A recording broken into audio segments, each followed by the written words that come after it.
classic example. This was a couple of years before that. But yeah, when like Bendis and Kevin Smith was doing Daredevil, and Brubaker and Rucko were doing Batman back then. That's what kind of brought me back to comics. Yes, I was overseas in like the Afghan, Pakistan sort of places, and whatever gig we were doing was like a lot of action and then a lot of waiting, and a lot of action and a lot of waiting. See, all of those, and it was like a psychological test because you were stuck in sort of a place that was, if you left, they'd shoot you. So you were, so you had to sort of not go crazy during the wait periods, and that's when because iTunes had just revamped it with podcasts on. That was the big revolution for me. We didn't have to go to a website because back then you didn't trust websites because websites would kill you or something.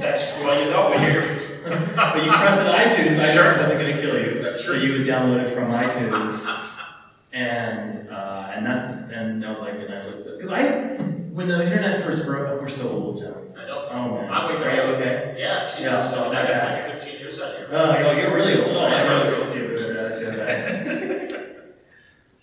But yeah, like when the internet first came out, like I was in college, so I went to college in the late 90s, and I remember like Google, like the first thing I was Googling was, comic books. Oh, cool. When they had those holes. And I remember being incredibly disappointed because... Really? Yeah, I didn't know how to do the message board, just general websites, like before news around before. Sure. And I was like, oh, this is not as cool as I thought. Because I'd been out of comics like 3 or 4 years, but I wanted to sort of... And so then I just didn't give up on it. It wasn't until I saw podcasts to listen, because I was so bored out there and Well, I'm glad we can entertain you, man. Absolutely. Everybody say hello to Tom King. Oh, hi. I mean, this is literally how our podcasts usually go. My podcast is called Word Balloon. If you don't know, it's wordballoon.com. It's the best comic podcast in the world. Go listen to it. It's wonderful. He's nice. But no, really, Tom was once in his novel, Once a Crowded Sky. He's like, hey, man, Once Crowded Sky. Once Crowded. Jesus. I'm so sorry. I was reasonably That's close. My good buddy Tom Fowler, our good buddy Tom Fowler drew it. And he's like, yeah, I drew this novel, and the guy really wants to come on your show. I'm like, sure. I met him at... He's like, how about Tom got me on that? Oh. That's when we first met. He's like, oh man, I really want to... I hope you like the book. I'm like, okay, cool. I feel like this is the first time I saw you. I feel like I stalked you before then. I think I was at like a Baltimore comic and I heard your voice. Oh, no the voice of Suntress, like God dropping info. And I was like, I have to kind of follow you because that was my nerd even more than because the way I would read comics when I came back in the mid 2000s, like you said, when there was this new wave of Bendis and Brubaker, and all that stuff. I read comics by ordering, it was $133 exactly per month from Amazon. And the trades were 40% off or something. And if there are any store owners out here, I'm so sorry. And I see one right there. But I would buy all my trades from Amazon. And the way I would sort of keep up with comics culture is I would listen to comics podcasts that would read all the comics. I'll tell you a classic example. This was a couple of years before that. But yeah, when like Bendis and Kevin Smith was doing Daredevil, and Brubaker and Rucko were doing Batman back then, that's what kind of brought me back to comics. Yes, I was overseas in like the Afghan, Pakistan sort of places, and whatever gig we were doing was like a lot of action and then a lot of waiting, and a lot of action and a lot of waiting. See, all of those, and it was like a psychological test because you were stuck in sort of a place that was, if you left, they'd shoot you. So you were, so you had to sort of not go crazy during the wait periods, and that's when because iTunes had just revamped it with podcasts on. That was the big revolution for me. We didn't have to go to a website because back then you didn't trust websites because websites would kill you or something. But you trusted iTunes. iTunes wasn't going to kill you. That's true. So you would download it from iTunes, and I was like, and I looked up because when the internet first broke up, we're so old, John. I know. Oh man. Are you okay? Yeah, Jesus. Yeah, I got like 15 years out here. Oh, you're really old. Oh, I really see it. But yeah, like when the internet first came out, like I was in college, so I went to college in the late 90s, and I remember like Google, like the first thing I was Googling was comic books. Oh, cool. When they had those holes, and I remember being incredibly disappointed because really, I didn't know how to do the message board, just general websites, like before news around before. Sure. And I was like, oh, this is not as cool as I thought. Because I'd been out of comics like 3 or 4 years, but I wanted to sort of, and so then I just didn't give up on it. It wasn't until I I saw podcasts to listen because I was so bored out there and who knows. Well, I'm glad we can entertain you, man. Absolutely. Everybody say hello to Tom King. Oh, hi. I mean, this is literally how our podcasts usually go. My podcast is called Word Balloon. If you don't know, it's wordballoon.com. It's the best comic podcast in the world. Go listen to it. It's wonderful. He's nice. But no, you know, really, Tom was once in his novel, Once a Crowded Sky. He's like, hey, man, Once Crowded Sky. Once Crowded. Jesus. I'm so sorry. I was reasonably That's close. fucking My good buddy Tom Fowler, our good buddy Tom Fowler drew it. And he's like, yeah, I drew this novel, and the guy really wants to come on your show. I'm like, sure. I met him at I was like, how about Tom got me on that? That's when we first met. Like, oh man, I really want to. I hope you like the book. I'm like, okay, cool. I feel like this is the first time I saw you. I feel like I stalked you before then. I think I was at like a Baltimore comic when I heard your voice. Oh, no The kidding. voice of Suntress, like God dropping info. And yeah, I was like, oh, I have to kind of follow you because that was my nerd even more than because the way I would read comics when I came back in the mid 2000s, like you said, when there was this new wave of Bendis and Brubaker, right, and all that stuff. I read comics by ordering, it was $133 exactly per month from Amazon. And the trades were 40% off or something. And if there are any store owners out here, I'm so sorry. And I see one right there. But I would buy all my trades from Amazon. And the way I would sort of keep up with comics culture is I would listen to comics podcasts that would read all the comics tell you what they're and tell me like what happened that Wednesday. And sort of like I fanboy around comics, Comic Geek Speak, Augie the Bleak. Yes. And Word Balloon, but yours is different because you had an interview podcast. Yeah, I didn't want to do reviews because I'm like, well, here's what I think of the book. If I like the book, I'm going to have the creator on, and then we'll talk about the book. But, you know, I don't want to be like, I didn't like that X-Men comic. It's like, who cares? Shut up. Your podcast was the one I listened to when I was going through foreign airports. Wow. So, like, I would be in some very bizarre country, and you'd be like, oh, am I going to blow up because this plane's so terrible? And I would have you, I just remember you and Jeff Johns for some reason. Oh, yeah, Jeff was just 07. Well, Jeff had time. Yeah. He does have time. You guys know, and I'll fill you in if you don't know, Tom's background prior to writing and stuff, CIA agent in the field. Excuse me, I'm a CIA officer. Officers, you see? Man, I'm going to blow this the entire You're an FBI agent. You're an FBI special agent because they think so special. But CIA I was a CIA officer, parentheses, not special. But yeah, in Iraq and I mean, in the theaters of war, my God.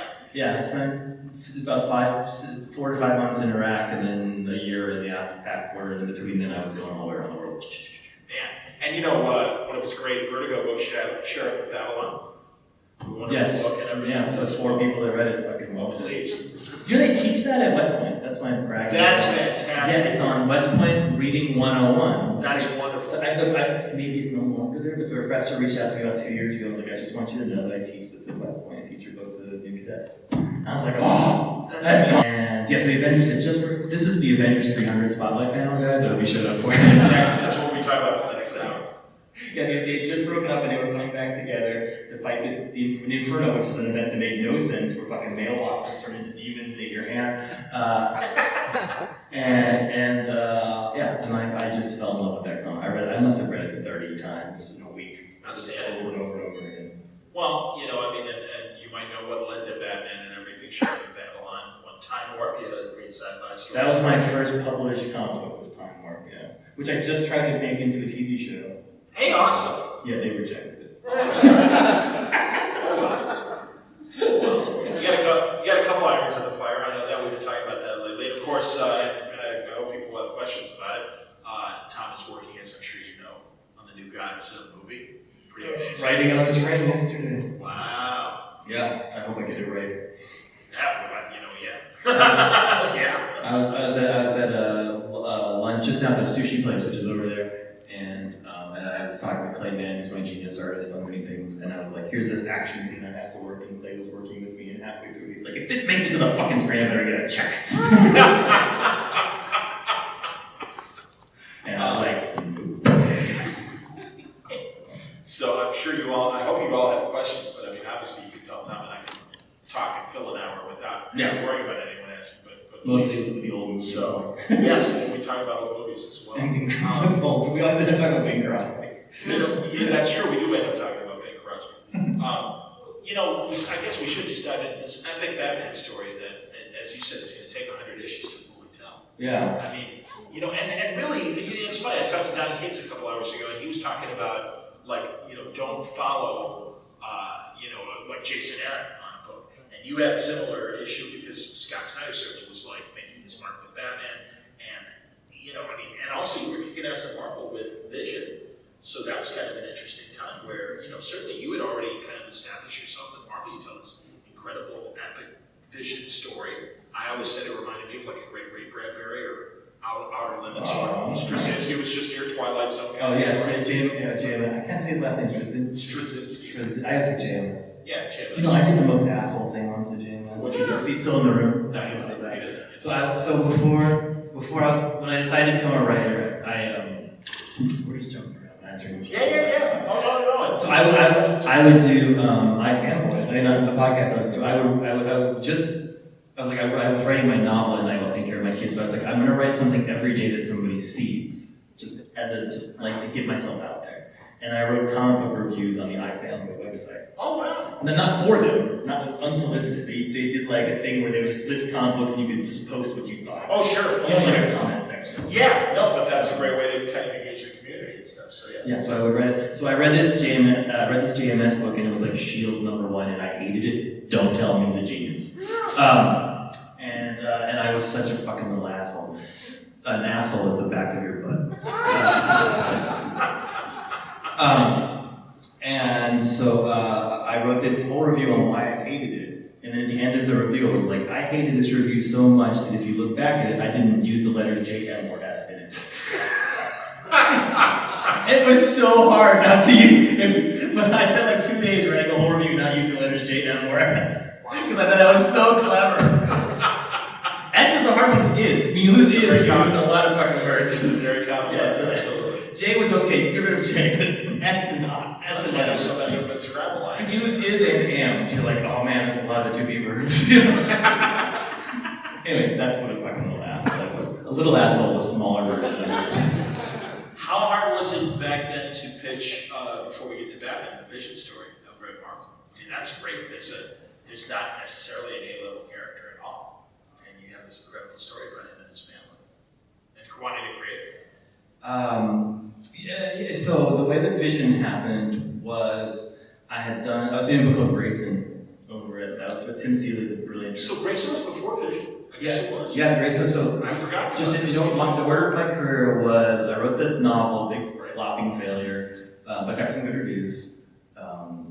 It's available for 1 penny. I recommend you buy it for less. Where is it available for 1 penny? Like if you everywhere. Yeah. No, it's not even used. No, because they scrapped it. It sold so few copies. So like if someone were to go on Amazon and find it, it's only a penny. Yeah, and you can. That's insane. You should totally buy it if you haven't read it. The funny thing, well, you have to pay shipping because that's how they get you. Right. But the funny thing is you can tell the scrapped copies because they put a little mark on it. But if you look on the bottom, like a remainder, yeah. So when people bring them to sign to me, I can always check and be like, "You paid a penny for this one." I know how much this cost you. This big hardcover.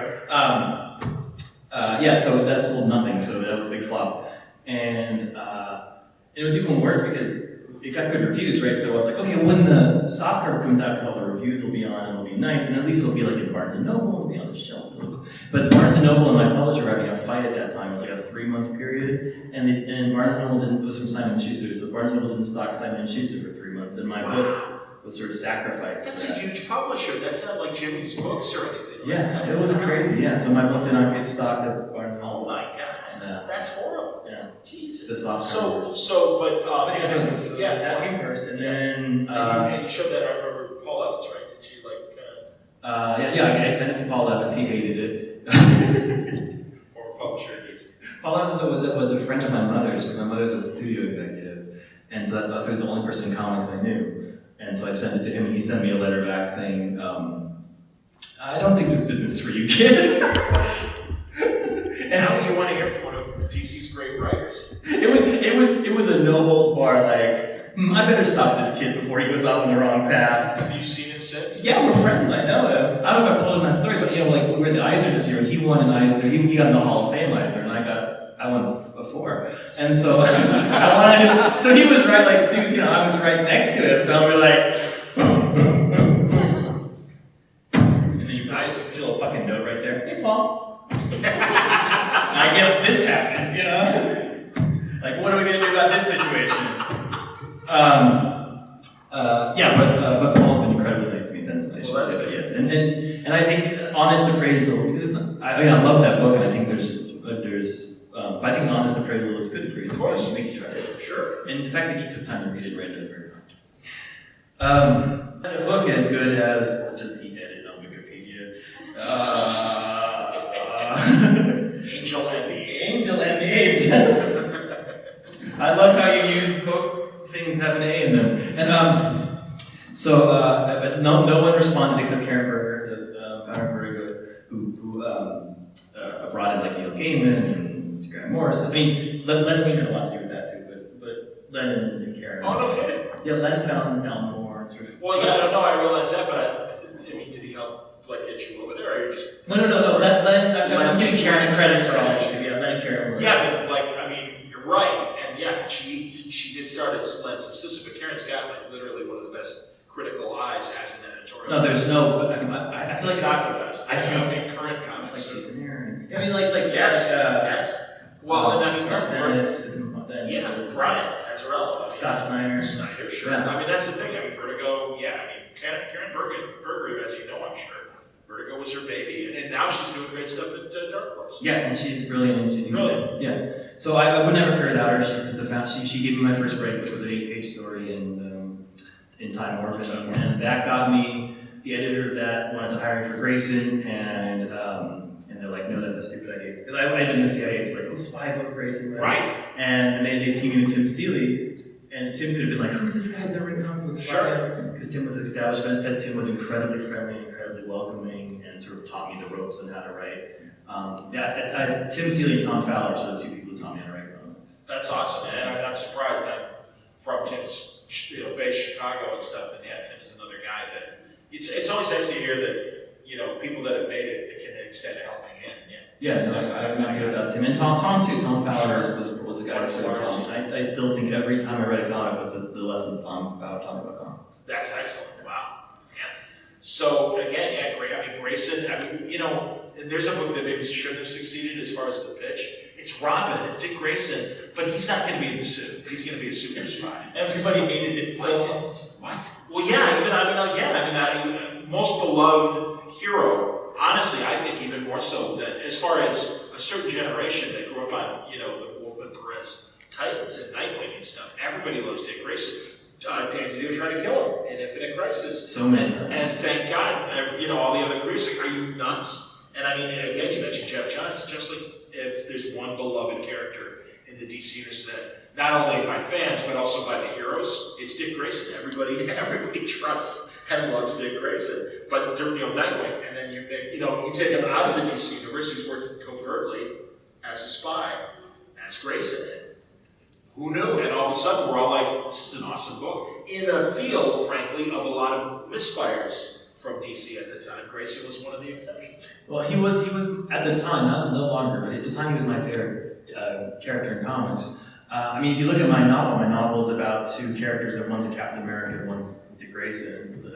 So I was super excited to be on that book. But I wrote Nightwing 30, the first issue was sort of the close of Nightwing, and I was like, your whole life you're waiting, you think you're Alan Moore, and you're like, this is it, I'm rewriting comics, and the reviews came out, and people fucking hated it. Oh my God, I remember just being up in the middle of the night and turning to my wife and being like, oh my God, I had no idea I was a bad writer. Why didn't anyone tell me before I gave up my other career? When did people turn around on Grayson? Because it became a critical darling. I don't know how it sold, but honestly, I know all the podcasters were all like, "This is a great book." And it's like, yeah, I know, and all the critics are like, "This is a great book." It was all Seeley. It was Seeley's number one. I mean, he wrote the script for him. I think there was like 7 words of mine in that script, and he wrote just a very fun, action-oriented script. And Mikkel, Khanin, who I still work with to this day, so we've worked together for continuously since that issue number 1. Or I guess he did some of 30 even. I think that the combination of those two guys, it was Tim and Mikkel, turned that book into an actual cool. Because everyone, anyone who comes to Grayson was like, this is a dumb concept, Dick Grayson is a spy. Tim and I would sit up and everyone, I thought I'd hate this, but I didn't. I was like, woo, low expectations. Hey man, you're right. So did Marvel say, hey, if you want to do anything for us? I mean, what? Yeah, so that became like a mini hit. Like it had some buzz in it, and I was doing sort of weird experimental things with the issues of Grace. And my first issue I wrote backwards. It was a backwards issue and had a puzzle in it. My second issue was an anti-guns issue, so I'm glad I fucking solved that. And so Marvel approached me and they're like, "We have the perfect book for you," and I was like, it's Winter Soldier. Of course, yeah, it's gonna be there. I'm a spy, ex-spy. So I was just waiting. I was like, okay, Winter Soldier. Like, no, this is the perfect book, just up your alley, your favorite. And I was emailing, like, it's Vision. And I was like, wow, that's like the beige of superheroes. Really interesting. Yeah, I was an Avenger. Like I said, I was a diehard Avengers fan, but I had no opinion. Vision's like just the guy who's on the team. He just fills in the emotionless robot. Yeah, but you don't tell the editor that, so you're like, oh, Vision! He's always been my favorite character!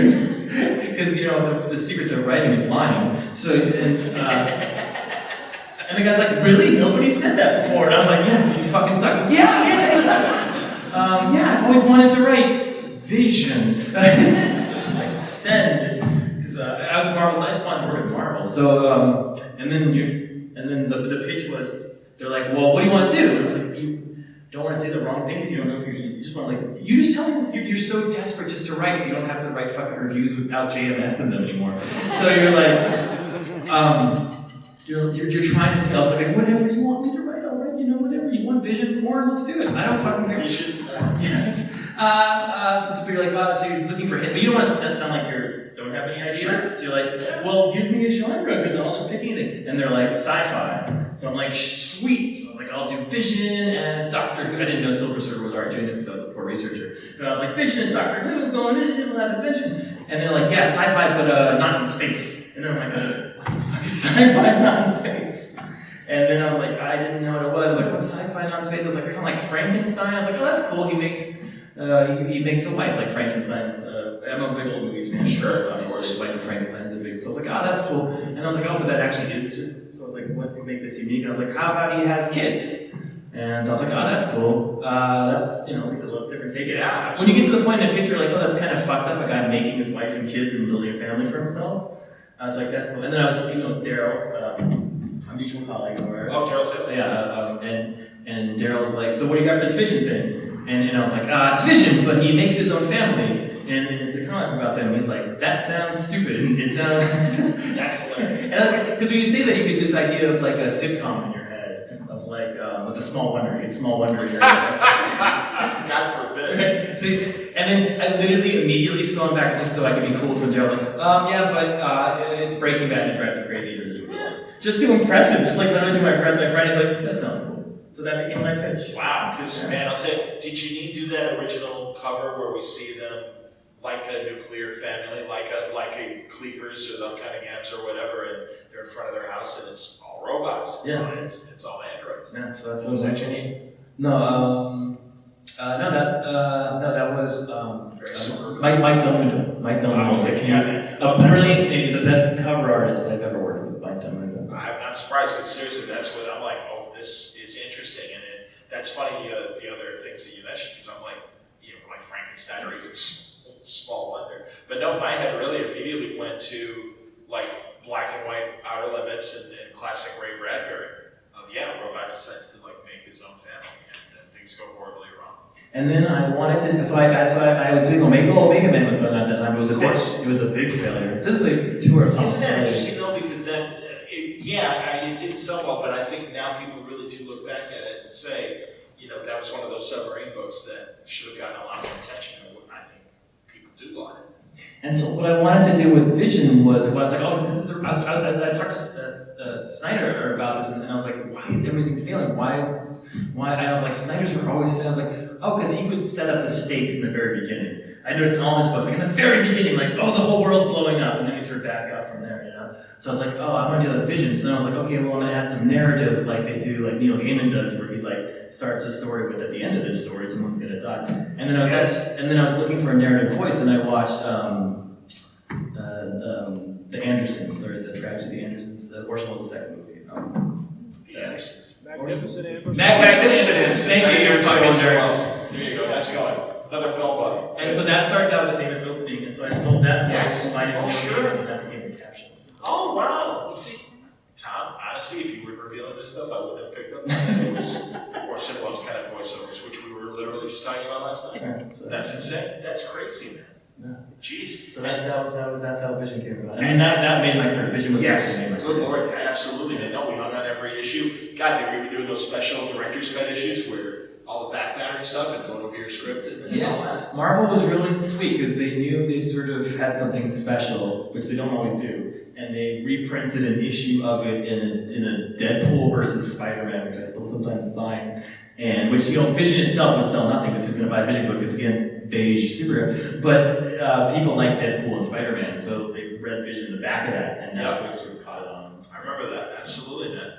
No, that's fantastic, and I imagine it was a difficult decision, or maybe it wasn't. Tell me, because again, then all of a sudden the opportunity to come to DC when you're having this amazing success at Marvel. This is the hot book of the moment, and you are like, you know, Tom King. Good lord, look at this book and everything. What else could he do with the Marvel universe? So my buddy CK is out there. If you see him, he's this big guy here. He's the basis of Chris Kazicki in the Vision comic. So he was with me the weekend this happened. So he'll tell me everything's wrong.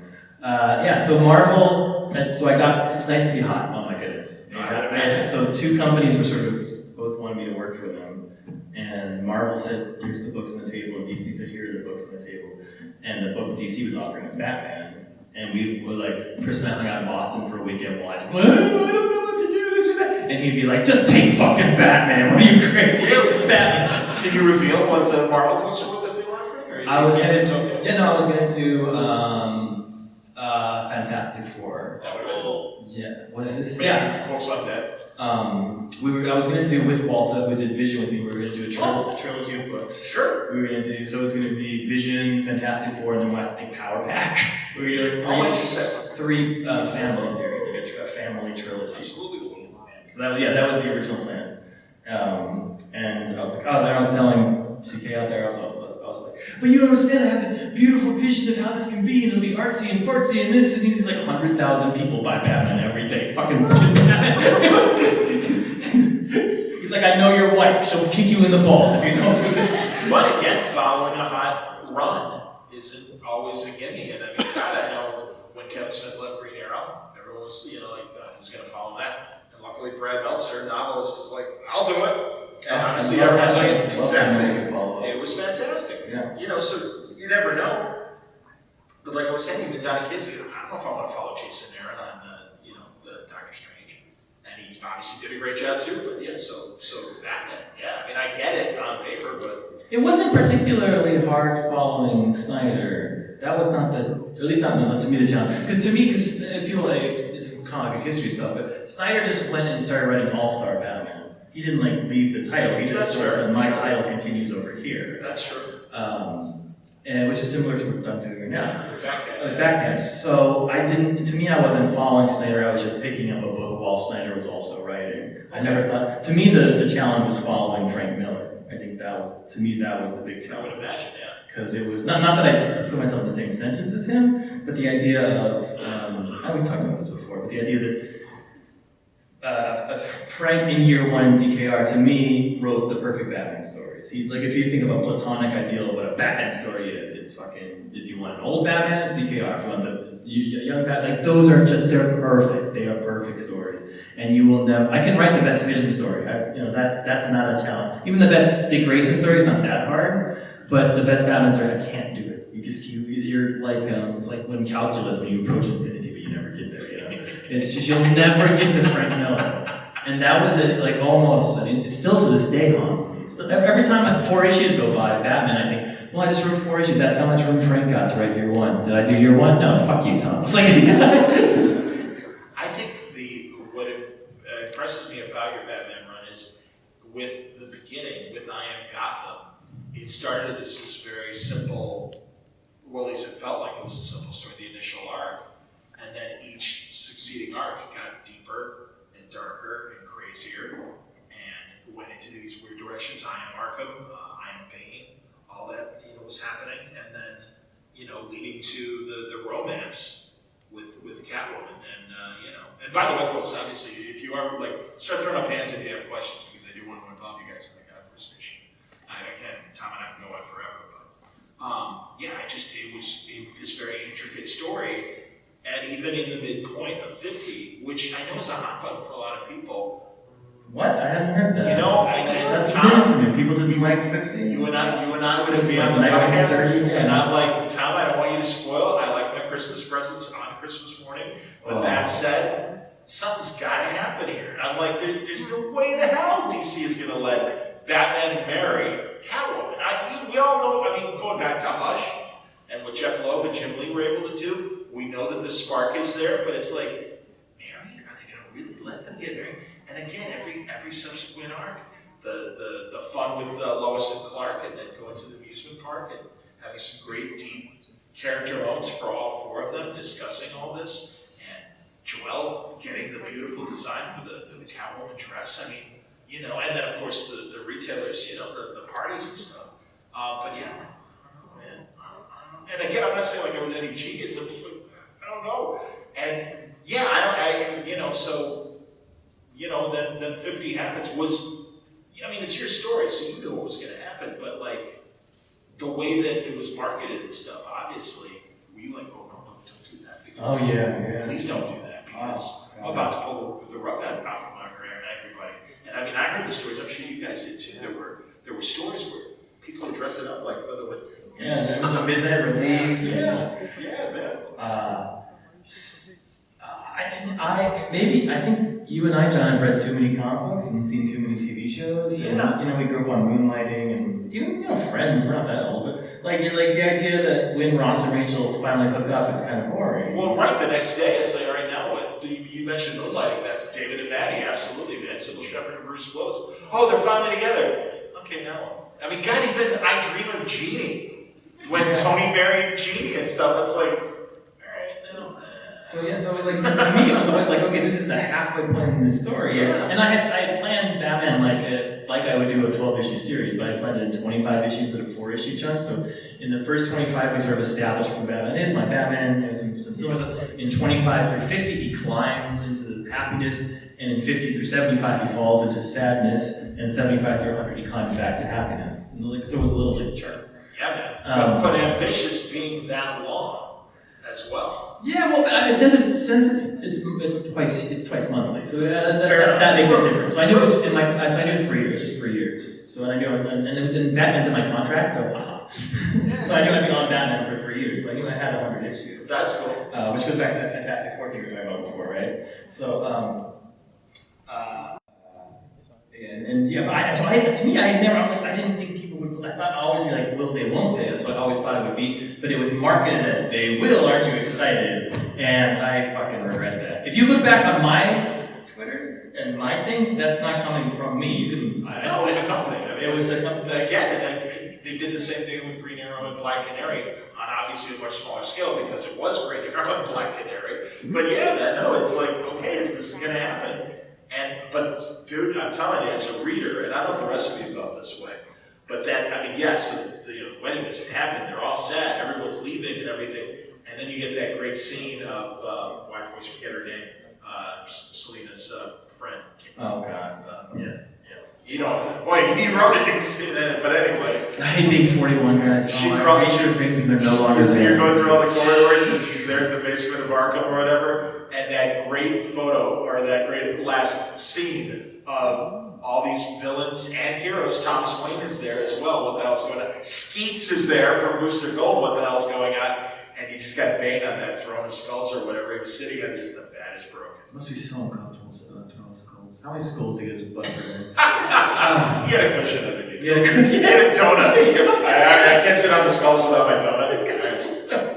They got skull imprints on there, like all these indentations of bumps. It was great because This is all McKellen. I love McKellen. He's the best. But he does things. I was like, that's really cool. Because he had the Throne of Skulls in Santa Prisca, and then we did this, and so there he is. And I don't know if it's in the script or not. But I was like, in the way, like he's sitting there, and so he must have taken this throne. He must have taken those skulls from Santa Prisca with him. I don't know if he packed it. I was going to say, no, UPS that, exactly. Yeah. Charlie, you won't believe what came into Depot today. Yeah. From Santa Prisca. Arkham here, I don't know. You gotta bring him in, kind of security. Oh, well, I guess we'll have to bring it to Arkham, exactly. Or it's like the vein collecting inmate skulls in Arkham and stuff. And nobody notices. Gee, a lot of cadavers, a lot of missing heads. I'm not sure what's going on. That's fantastic. Yeah, so, I tried to make that issue because I knew it was going to be this big. I mean, Frank Miller, Jim Lee, Lee Weeks. It was Greg Capullo. Was all the artists, yes, all the artists. Yeah, all the champions. It was every artist we've worked on before, and all the big sort of artists from Batman, Joel, and Clay, and Mitch. And, I love that issue. I'm super proud of it, even though it's caused so much consternation. I hear you, man. Questions, please, folks. Sir, second row. My question is, was she really a penguin? Oh, was Penny really a penguin? An actual penguin. Okay, this is the answer my editor gave when the editor-in-chief asked him. My editor said, no. In his head, he projects this upon her, so it's all in Penguin's perception of it. So that's the answer my editor gave. But yeah, no, if she was a fucking penguin, he fucked a penguin. How can she be a penguin? Because you have that little bit later on when the henchmen tell him, her father stopped by and made a scene, he was looking for her. How can she be a penguin? No, her father's another penguin who's like part of the penguin exhibit. So how do they know that I looked up a lot about penguins, and penguin fathers. Penguins live like 25 years, but they're born when they're 1, so his father would be like 26. So an actual penguin walked into the bar and they assume he's looking for her. No. Does anyone have the issue? It's not like he walked into the bar. It was just like her father. He came into the bar and he made a scene, he was looking No, it didn't say came into the bar. Give me the issue. It says he made a scene, but I don't say he came into the So how bar. do they know he made a scene? Well, he was looking for his son. He was looking. You ever see a penguin make a scene? Fucking penguins are scene makers. 9 out of 10 bars for penguins. Yeah, no, it was a penguin being like, where is my, penguins are like very social animals. It was. So he was actually married to a penguin. He married, yeah, and he had sex with a penguin. It was in international waters, so it's okay. Don't worry.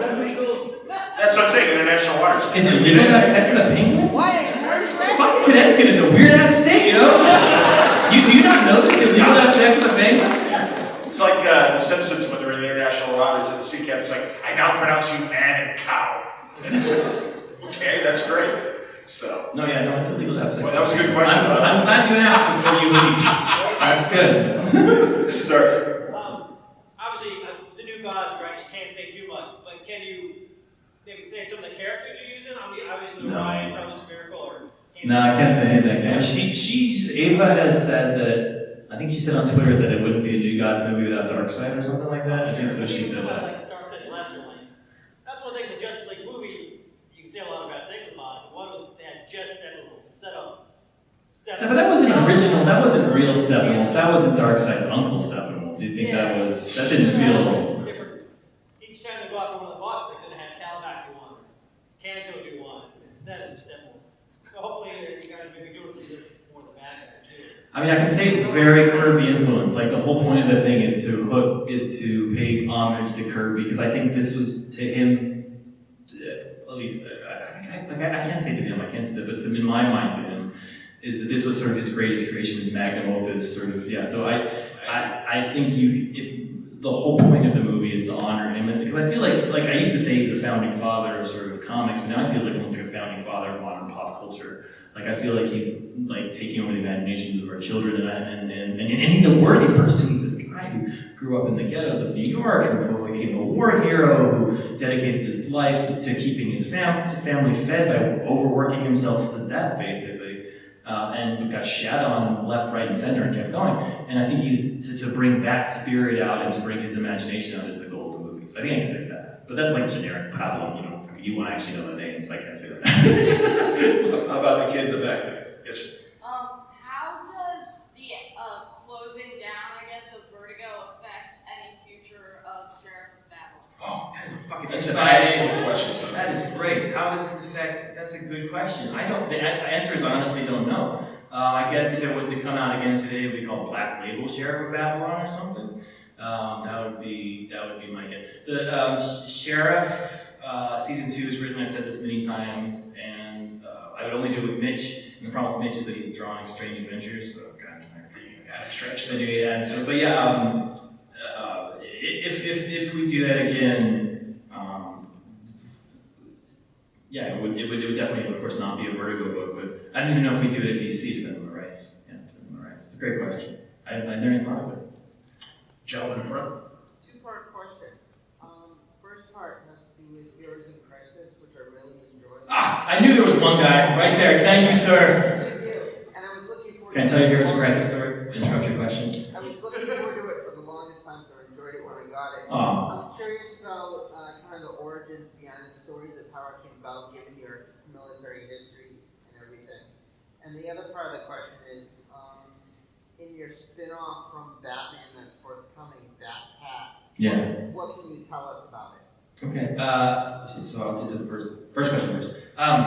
Heroes in Crisis was they were saying you want to do some big event sort of thing, and it didn't turn out to be a big event, so I failed that. But they wanted like something bigger themed, and I didn't want to do something at the end of the universe. I wanted to do something small. I wanted to do something about. I know it's a shocker, but something about PTSD, something about trauma, something about this generation that I feel that I was a little bit a part of people who've gone through these wars for almost 20 years now and sort of cycled through it. I felt like, I don't know if you noticed, but our society's gotten a little corrosive lately, and I feel like one of those, that's one of the contributing factors of that is the fact that we've cycled through these generations of people through this war, and we need to teach those people, not teach them, but accept them for who they are, I think, and thank them for their service and help them through the transition home. And I wanted to write about that and one of the ways to sort of do that was to be like, because you have this thing inside you, and there's not a good word for it, but it's like the word manly. This idea that like if I can just be stoic and whatever, I can get through this because that's the way when I watch John Wayne or I watch this, that's the way and I want to be like, no, here are the greatest heroes. Here's Superman, here's Batman, Wonder Woman. They've been through it just like you, and if they seek help, you can seek help too, and it's not a stigma. And so that's where the idea started. The second question on Batcat, what can I tell you? I can tell you Clay and I were just walking around the Clay man who's going to draw probably the best artist in comics. We're just walking around the casino audience, so I can tell you the whole plot. He literally just turned to me, he's like, so how much am I getting paid for this plot? I was like, oh crap! I'm like, first I gotta pay him for the movie, now I gotta pay him for the thing. It's gonna be a phantasm, if you guys... As in Mask of the Phantasm? As in Mask of the Phantasm is the main sort of big bad, and as I said on John's previous podcast, which I reveal way too much, but the idea is the Mask of the Phantasm, that movie is now going to be in continuity. Like, that happened. Batman had that relationship, and it sort of felt that we have to fudge the Joker stuff because Joker doesn't have an origin story that's exactly the same as that movie. But besides that part of it, that'll be continuity, and then it'll sort of be this will be the where was she since the movie will be the big question, and how does that affect Batman's life? And the way we're planning it now, I feel like Batman was always good. It's really good, but it's always been sort of a deadline book, and it hasn't reached. It has at times, but not consistently reached the heights I did with Vision and Mr. Miracle. And so this is sort of, I'm going to try to reach the heights of those books with Batman for the first time in my career. I'm doing a 12-issue mini with one of my favorite artists. So that's what it is. It's ambitious as Mr. Miracle is, but with Batman, with this plot. And it's not about trauma and sadness. Oh, it's about sadness, but not trauma. Everything's about sadness these days. From your description, it sounds like it's not in current continuity. Oh no, it's entirely continuity. Oh, it is. Yeah. Okay. No, it's the end of my Batman run. It's the culmination of It's the culmination. Batman, but instead of having the bi-weekly commitment, you're able to kind of... Yeah, so Batman the book is going to split into 2 books in January of 2020. Okay. I'll split into the regular Batman book, which will sort of deal with DCU events at that time, and Batcat book, which will be the culmination of my story, the culmination of this love story of Batman and Catwoman that I told since issue well, in issue 9, they're in issue 1. And that'll be and that'll be in the, and then issue 12 of Batman has this huge moment in it that's going to sort of change everything in the whole DC. It's major. I don't fucking know about that. I'm not going to ever say that again. Jesus Christ. Yes, we do. So I know you can't say too much about the new Gods movie, but have you referred back to the original source material a lot before you even started writing it? I mean, yes, but I just wrote Mr. Miracle, so I've already done that process. So I went. I find this is completely off topic. I was just in rereading all those books to reread the actual comic books, reread the smell of them, and I find that Kirby was writing not for the trades because obviously he didn't have trades. Like the way he drew looks better on that ink, on that paper, on that. I just think there's something. So yeah, I've been reading a lot of old late '60s comics, of course. You can't do without them. The gentleman in white. Yeah, I was curious, the Batman wedding issue, did you come up with the structure of that story first? Or did you come up with the structure of that story to accommodate the fact that you had that murderer's row of artists? Like, which chicken or egg, which came first? That's a good question. The artist came first because I had the idea because there's a double-sized issue, and I was like, okay, that means that Mikkel, just schedule-wise, Mikkel could draw 20, that means I had 1,800 pages. Because the double-sized issue is 38 pages. That's math. I was told there'd be no math in it. Jesus. So I was like, what am I going to do with these 18 pages? And I was like, we can get, he's like, what fill-in artist do you want? And I was like, what if we get a bunch of artists? And the more artists you get, you're like, what kind of script can we give 18 different artists? You're going to do that? And I was like, no, just get 18 artists who are like the best Batman artists in the world, Tim Sale, Jim Lee, Paul Pope, and just tell them to draw a Batman Catwoman image, and I'll put then I'll. If you give me 18 Batcat splashes and I cross-cut those with Mikkel's stuff, I can figure out how to write that. So that's how it started. And then it was funny because I got the issue and then I had to decide where each splash went. Like I put my favorite one last. The Lee Weeks one's my favorite one. Oh wow. So yeah. It worked great because it really did feel like almost like these are rushing through both of their minds as they're preparing for the wedding. I thought that was an excellent device. What was hard about the structure of that issue is that I used for Mikkel's pages thing, because I never talked to Mikkel. We've been working for 5 years. We've only met twice. He's an amazing guy. But for Mikkel's pages, they're all facing pages except for the first and the last one, and they're all parallel pages, so that panel 1 reflects panel 1. That was really hard to write. That was more challenging than this. Did Mikkel do this one thing issue as well? No, that was Mitch. Oh, that was Mitch? Oh my god, because that's another one of those great standalone issues. And again, the conversation between Alec and Bruce. Oh man, it's one of my favorite issues, truly. Sir in the red hat in the front, you had a question. Yeah, the new Gods movie, is it going to be in with DCU or is it kind of like the Joker movie? Ooh, standalone New Gods movie, or is there a DC cinematic universe continuity? Oh, such a good question, and such a not an answer I can give you. But it's a brilliant question. It's great. I love it. I can't. It's not my shit to go. This is the first. Again, telling you this. This is the first time I've been involved in something where if I misspeak just slightly, it's like CBR makes it a headline. You know. I posted a fucking comic book I was reading the other day, just like, I'm reading a new, for a thing, of course it's for new guy, and like 6 websites are like, Tom King reads issue 5 of Mr. Miracle, could this mean there's an A-bomb? So this is brand new to me, so I'm just getting used to it, so have some patience. But I appreciate it's a fantastic question. Young man in the blue shirt. What was your favorite part about writing Mr. Miracle? Ooh, good question. Mr. Miracle was so fun and so easy to write. Just it was like putting a knife through butter, but like if that wasn't a cliche metaphor that I could write better. My favorite part of writing that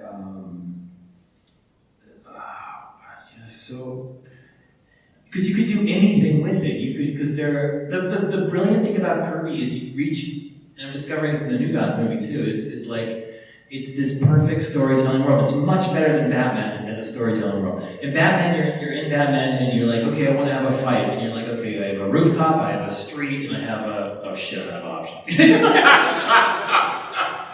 like, I want to have a bad guy. I can't use Joker because he's in this book. I can't use Two-Face because he's in that book. I can't can't use Croc because he's in this other, and when you're in the New Gods world, you reach, okay, I need an assassin. Kanto, holy shit, he's a fucking super assassin. I need a stupid buddy sidekick. Lightweight, oh yeah, he sucks. I need like it was that was the most fun, like that world, and you could tell any story. You could tell any story. So like, I mean, literally issue 7 is the birth of my first child. It's the birth of Charlie, and it, beat for beat exactly what happened with him. And I was like, I need some crazy in-laws. Oh, of course, the female Furies. You know, like they're just all there. You reach for something and it's there. That was the best part. Very cool. Sir? Yeah, and, the term of writer's The terms of the writer. Say it again. Sorry. when you said the writer comes idea first. Oh, okay. Is that a rule? No. I mean, I've worked on it. Sometimes the editor comes up with the idea first. Sometimes the artist comes up with the idea first. Not at all. Yeah. And as a writer, most writers I know prefer to be put in a box. Like, I want you to work with this character and this character on this thing, and then you can be creative. At least that's how I like to work. All right, we're under 5 minutes. Kid in the Bat Hat. What's your favorite part about writing Batman? Favorite part about writing Batman? Oh God, it was the friends we made along the way. That's like, this is the corniest answer, and I'm sorry. Like, I really should say like punching in the face and stuff, and that's cool. But the best part about writing Batman is working with my friends on it. Is like I said, me, Clay and I are gonna go see that comedy show tonight, and we met on Batman, and now he's like one of my best buddies. So working with Mitch is one of my best buddies. Working with Mikkel, working with my editors, it's making friends. That's stupid. It's such a stupid answer, but it really is the best part. All right, a lot of hat questions, sir. What are the origins of you and Clay's partnership? How did that start? Batman 24, the engagement issue. We had an artist for it, and we lost the artist all the last second. And I was like, holy crap, this has to be a big artist. And I was at a con, and I walked literally, I think it was Orlando, but I'm not sure. I walked down to David Finch, who had done it. I was like, David, can you just draw this one issue? Just this one issue. And he's working on another project. Just one issue. Please. It's a big issue. It'll sell the time. Please. And his wife looked at me and was like, no. I was like, please. I was like, you get to draw him on his knees proposing. And he was like, oh, and they were like, he could do 10. And I was like, fuck. Okay, I got 10. I need 10 more pages. And Clay had texted, same fucking Facebook me, and being like, we should work together, and I always ignored him, because, who wants to work with that guy? But,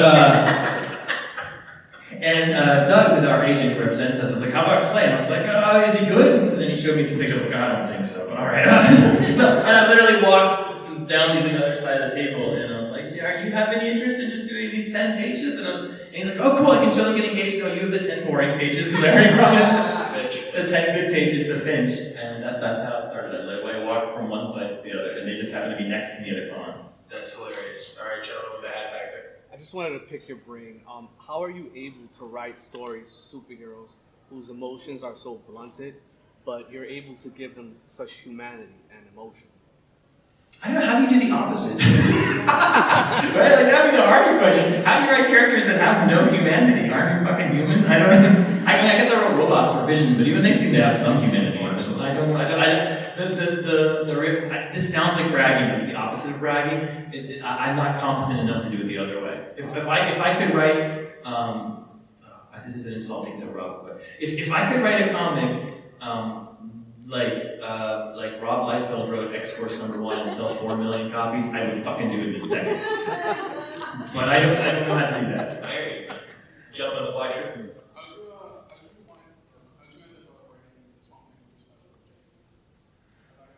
So Jason was working on 3 Jokers at the time, and Jeff was working on 6 different TV shows, and he called Jason and was like, I'm not going to hit this deadline, or whatever. Or he's like, I don't know, some Titan was having a problem, or I don't know what it was. But, and so Jason called me, and he's like, can you do something with me? And I was like, what do you want to do? He's like, I want to do Swamp Thing, and there's fighting demons. And I was like, I love Fat Box Work because we worked on the button together. And so I called my editor and I was like, can I do this thing with you? Because my editor controls my schedule in terms of making other artists late. So can I do this thing? He goes, if you can turn it was like a Wednesday. If you can turn it in by Friday, you can do it. That way you can hit your deadlines for next week. Wow. Yes, I had 2 days. It's a double-sized issue, so it's 38 pages. And I was like, no problem. And I was like, what? I know a plot. I was like, oh, they fight demons. I was like, they're walking through snow. Because I was like, because Fabok is Canadian, so like Canadians like snow. So I was like, they're walking through snow. And that's why I cannot believe that issue won an Eisner. It literally opens with 4 pages of just the visual image and ends with 4 pages of the same visual image reflected back at each other. And that's because I was like, okay, that's 8 pages, now I only have to write 30. It was very much an improvisation kind of thing. But, that's awesome, man. Jesus. Yeah, who knows? Who knows what lands and what doesn't? It's a mystery to me. Well, unfortunately, yeah, we're done. I'm sorry, sir, I can't get to your question. I'll be signing it after now. Yeah, I was going to say, go to Tom's table and ask more questions and stuff. And seriously, if you're at all interested, if you enjoyed what you heard here, Tom comes on Wimbledon every few months, and we have a great conversation just like this. Sometimes, as he's told me on his last episode, he revealed a little more about Ambulance Streams, maybe he should have. But yes, and Stupid Batcat. And Batcat as well, so there's a good 90 minutes at least of us talking about that there at workbuilding.com. But as always, continued success. You're a good friend, and I appreciate you talking to me. And thank you for all the kind things you've ever said about my stuff, and I hope to do the same with yours as we move forward. If you care about comics, if you want to be a comic book writer, if you want to be a comic book reader, go to Workbuilding. That's my quick answer. It was like, how do I get into comics? How do I write comics? It's like, start there. Just listen to Workbuilding. 100%. Very kind, man. I appreciate it. Tom King, everybody.